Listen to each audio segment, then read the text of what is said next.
وہ वकील नहीं है जो काले कोट को दफन करना चाहता है, आग लगाना चाहता है। इसके बाद अगर अदालतों की मुतवाजी निजाम बन गया, मुतबादल निजाम बन गया, तो फिर उसके बाद कोई किसी को रिलीफ नहीं मिलेगा।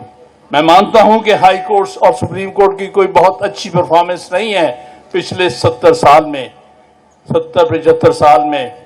मैं खुद बहुत क्रिटिक हूं इस बात का, लेकिन अगर कोई इमारत में कोई डिफेक्ट है तो उसको दुरुस्त करें। इमारत गिराना नहीं मकसद। अगर अदालती निजाम में कोई नक्स है तो उसको रिफॉर्म कर सकते हैं, लेकिन ये मकसद नहीं कि उसको वैसे ही गिरा दिया जाए। क्योंकि मसला क्या है, असल मसला क्या है जिसकी तरफ आपकी तवज्जो दिलानी है? असल मसला ये है कि एक पिटीशन थी जिसमें कि कराची बार भी पार्टी थी और सलाउद्दीन के वकील थे। मैं खुद वकील था शौकत सिद्दीकी का।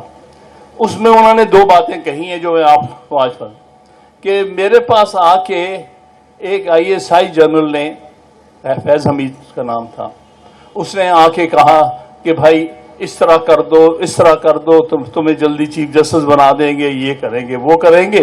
फिर उसने कहा मैं फिर आऊंगा, जब उन्होंने कहा कि मैं नहीं कर सकता। फिर दूसरी दफा कुछ दिनों के बाद फिर गए, उन्होंने कहा कि भाई मैं 2 दिन लेट हो गया हूं, मुझे 2 दिन जाना पड़ गया कराची। मैंने एक पॉलिटिकल पार्टी के स्क्रू टाइट करने थे, उनके स्क्रू ढीले हो गए थे, तो मुझे 2 दिन लगे उनके स्क्रू टाइट करने के लिए, तो इसलिए मैं आपके पास आया। और फिर उसको कहा कि मुझे ये सर्विस से निकाल देंगे। क्यों? क्योंकि मुझे बाजवा कहता है अरे तुमसे एक हाई कोर्ट का जज हैंडल नहीं हो रहा, किस किस्म के तुम ISI चीफ हो, इंटेलिजेंस चीफ हो, एक हाई कोर्ट का जज तुमसे नहीं। ये कंटेम्प्ट है जजेस के बारे में इन फौजी जर्नैलों की। भाई तुम कौन होते हो? दुनिया में सुना आया कभी इंडिया में कोई चीफ ऑफ आर्मी स्टाफ भेज सकता है इंटेलिजेंस चीज को, जाओ उस पॉलिटिकल पार्टी के स्क्रू टाइट कर दो? क्या काम है उसका? क्या कोई किसी को भेज सकता है कि फलां जज से कहो कि ये काम करे? ये किसी भी आईनी निजाम में ये मुमकिन नहीं है। लेकिन मसला ये है कि हमने खुद इन जर्नैलों को अपने सर पे सवार कर लिया है। कभी उससे मिलकर एक पार्टी इक्तिदार में आती है, फिर उसको गिरा के दूसरी आ जाती है। जिस रात ये पता चला कि जी हाँ कोई नया आ रहा है, तो हम बैठे रहे कि भाई वो है किसके पास जिसके लिए रात को बिठाया हुआ है। उन्होंने कहा, पूछा कि एक साहब जो अपने आप को फेडरल लॉ मिनिस्टर कहते हैं, उनके पास है? कहते नहीं। गालिबन प्राइम मिनिस्टर के पास भी नहीं था वो मसवदा। तो मसवदा कहाँ था? पता चला वो GHQ में तैयार हो रहा था। यही मसला है। This is the problem. Political parties खामखा इसमें उनका साइड देती हैं। बारहा देख चुकी हैं कि इन्हीं के हाथों पहले कंधे पे चढ़ती हैं। हवाले से जर्नल्स की डोमिनेंस के हवाले से मैं सिर्फ एक और वाक़या आपको याद कराऊंगा जो मेरे कंटेम्परेरीज जानते हैं, नौजवानों को इल्म नहीं शायद। 1985 में एक हुकूमत अपने हाथ से बनाई थी एक पार्टी लिस्ट सिलेक्शन की बुनियाद पर, एक डिक्टेटर जिसका नाम ज़ियाउल हक था। उस मौके पर जिस पर ज़ियाउल हक था और मोहम्मद खान जुनेजो साहब जिनको वजीर आजम बनाया जा रहा था, ज़ियाउल हक ने कहा अपनी उंगली के इशारे से, एक दफा बाहर को उंगली, पहले उसने अपनी तरफ उंगली की, इंडेक्स फिंगर जिसे कहते हैं, हम कुछ ले नहीं रहे। फिर उसने उंगली दूसरी तरफ की, हम कुछ दे रहे हैं। जिंदगी में वो एक ही दफा उसने सच बोला है, वो भी गलती से बोल गया।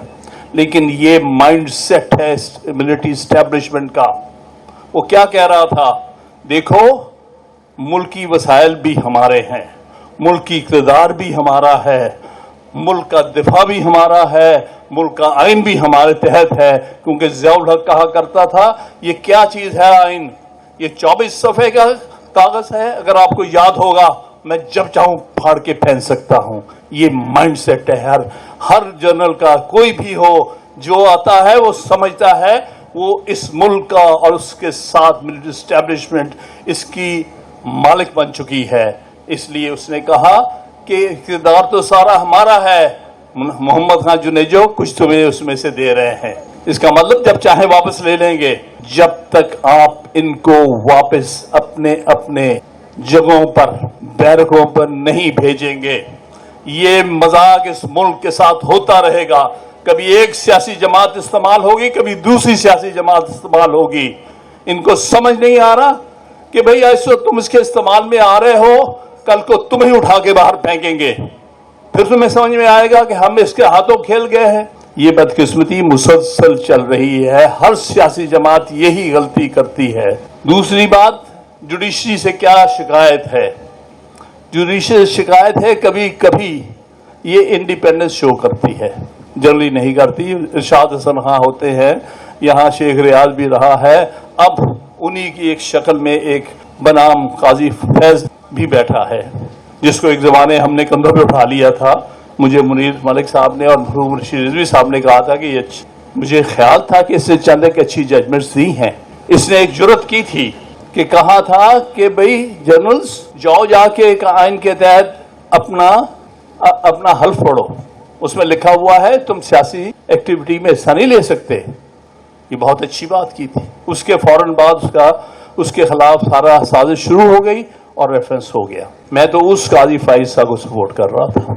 मैं तो उस काजी फाइज साहब को सपोर्ट कर रहा था जिसने 2015 में फुल कोर्ट में जब हमने चैलेंज की थी 21वीं तरमीम मिलिट्री कोर्ट्स की, मैं उसमें लीड काउंसिल था, तो उसमें उसने 6 जजों में से एक था जिन्होंने डिसेंट किया था कि हाँ आइन के तहत मिलिट्री कोर्ट सेटअप नहीं हो सकती। मैं तो उस काजी फाइज साहब के साथ था।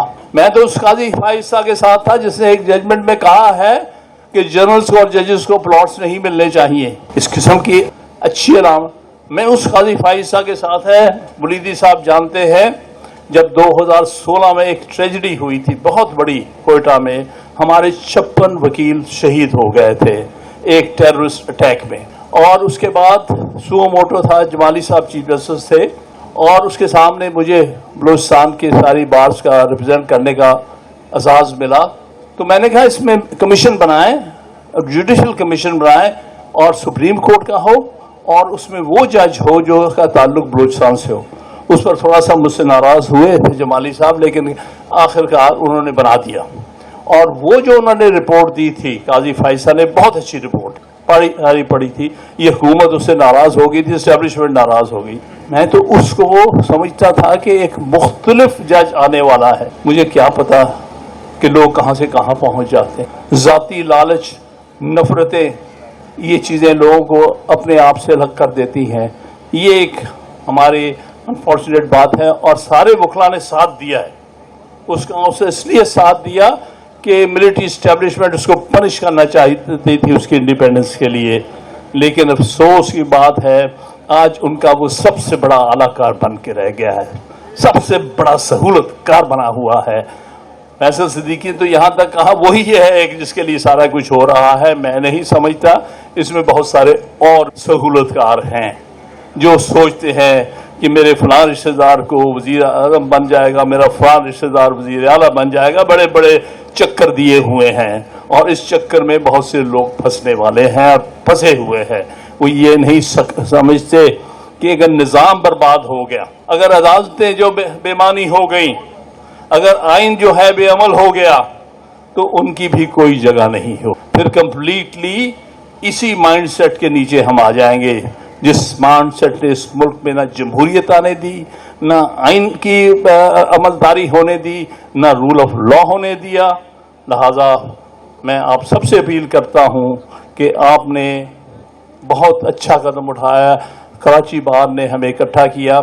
मैं अर्ज़ करता चलूँ कि गालिबन 16 सितंबर की बात थी जब ये बात सामने आई, तो मैंने सुप्रीम कोर्ट में एड्रेस करते हुए मीडिया को ये कहा था कि हम किसी शक्ल में फेडरल कॉन्स्टिट्यूशनल कोर्ट नहीं बनने देंगे, क्योंकि हमारे लिए यही supreme court court of federation है, यही supreme court highest constitutional court है।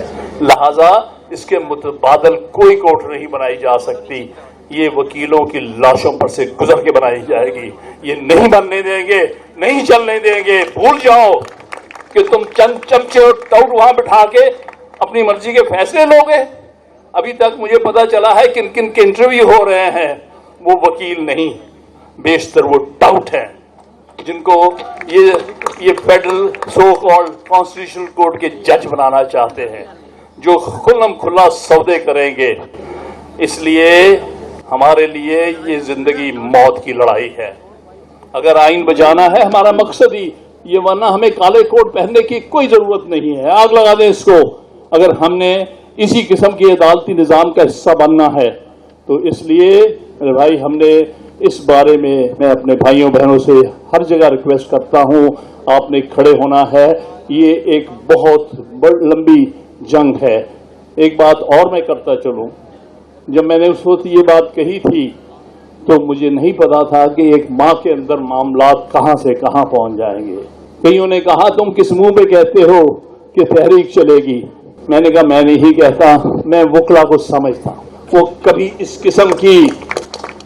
किस्म की गलीज आइली तरमीम को एक्सेप्ट नहीं करेंगे, ना चलने देंगे, ना आने देंगे। जिस तरह बांग्लादेश में वो वक्त आया, इस तरह से एक वक्त आया जब इंडोनेशिया में ये वक्त आया। 30 साल सौहार्दों के खिलाफ जब आवाज बुलंद हुई तो उस वक्त तब्दीली आई, और वो तब्दीली का आज तक असरात चल रहे हैं। हमें कहीं रुकना नहीं। हमने इस मुल्क में जब तक आइन की अमलदारी और सिविल सुप्रीमेसी नहीं ले आते, और जब तक हम अपनी फौज को अपने काम पर ना ले जाएं, क्योंकि वो नहीं हो रहा। रोज आप देख रहे हैं किस तरह से टेररिस्ट अटैक हो रहे हैं, किस तरह से हमारे पुलिस के फौज के जवान बेचारे शहीद हो रहे हैं। इसलिए कि आपका ध्यान सियासी पॉलिटिकल इंजीनियरिंग की तरफ पड़ा हुआ है। आपको कोई एहसास नहीं कि अपना काम करना सबसे पहले जरूरी है। मुल्क की सिक्योरिटी के लिए आप नहीं काम कर रहे। उसके बरक्स आपको सिर्फ पॉलिटिशियंस के जो हैं स्क्रू टाइट करने की पड़ी हुई है। आपको जजेस के स्क्रू टाइट करने की, उनको अपने मुताबिक हैंडल करने की पड़ी हुई है। आपको पहले पॉलिटिकल इंजीनियरिंग, अब जुडिशियल इंजीनियरिंग की पड़ गई है। इसलिए मुल्क का ये हाल है कि यहाँ पर टेररिस्ट दूसरी तरफ से आके हम पर हमले कर रहे हैं और आप बेबस बैठे हैं। इसलिए जाओ अपना काम करो और आइन को अपनी अमलदारी करने दो।